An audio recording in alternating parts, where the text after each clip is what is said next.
Hi అండి. Welcome to Anu family Telugu traveller. ఇప్పుడు నేను మీకు చూపించబోయే ఆలయం స్వయంభూ నాగశక్తి మానసాదేవి ఆలయం. వీడియోని చివరి వరకు స్కిప్ చేయకుండా చూడండి. ఈ ఆలయం ఎక్కడ ఉంది, అలాగే ఈ ఆలయం యొక్క విశిష్టతలు, అలాగే అమ్మవారు ఇక్కడ ఏ విధంగా స్వయంభూగా వెలిశారో అన్న విషయాల గురించి నేను మీకు ఇప్పుడు డీటెయిల్గా చెప్తాను. పుట్టలో స్వయంభూగా వెలసి తనను నమ్ముకున్న భక్తులకు కొంగు బంగారంగా ఆకట్టుకుంటున్న శ్రీ శ్రీ శ్రీ మానసాదేవి నాగశక్తి అమ్మవారి ఆలయం చీపురుపల్లి మండలం, రామలింగాపురం గ్రామం, విజయనగరం జిల్లాలో ఉంది. రామలింగాపురంకి చెందిన పెన్నింటి రమణ చిన్న కుమారుడైన శివ హరిద్వార్లో ఉద్యోగం చేస్తుండగా కలలో కనిపించిన మానసాదేవి తాను నాగశక్తి రూపంలో మీ పొలంలోని పుట్టలో దాగి ఉన్నానని తెలిపింది.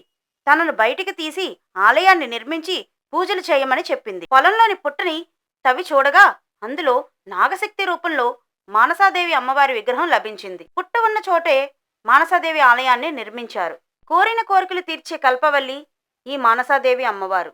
నవగ్రహ దోషాలు, కుజ దోషాలు, ఉద్యోగస్తులకి ఉద్యోగ దోషాల నివారణ, అలాగే వివాహ కళ్యాణ దోషాలు ఉన్నవారికి కళ్యాణ దోషాల నివారణ చేస్తూ సంతానం లేని వారికి కూడా సంతాన ప్రాప్తిని కలిగిస్తుంది ఈ నాగశక్తి మానసాదేవి అమ్మవారు.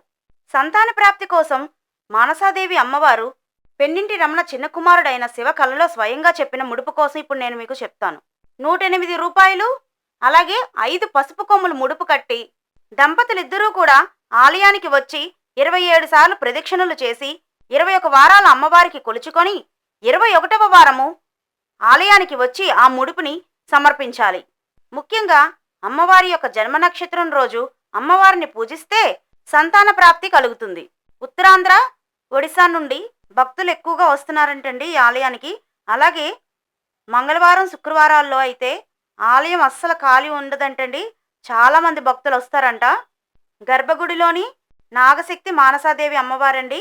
టెంపుల్ టైమింగ్స్ విషయానికి వస్తే ఉదయం 6 గంటల నుండి మధ్యాహ్నం 1 గంట వరకు, అలాగే సాయంత్రం 4 గంటల నుండి 7 గంటల వరకు. మంగళవారం, శుక్రవారం ప్రత్యేక అభిషేకాలు ఉదయం 4 గంటల నుండి 7 గంటల వరకు. సప్తహారతులు ఉదయం 9 గంటలకి, మళ్ళీ సాయంత్రం 6 గంటలకి. ఇక్కడ మీకు బ్యానర్లో కనిపిస్తున్న వాళ్ళేనండి పెన్నింటి రమణ, ఈశ్వరమ్మ దంపతులు, ఆలయ ధర్మకర్తలు. వీడియోని లైక్ చేయండి, షేర్ చేయండి.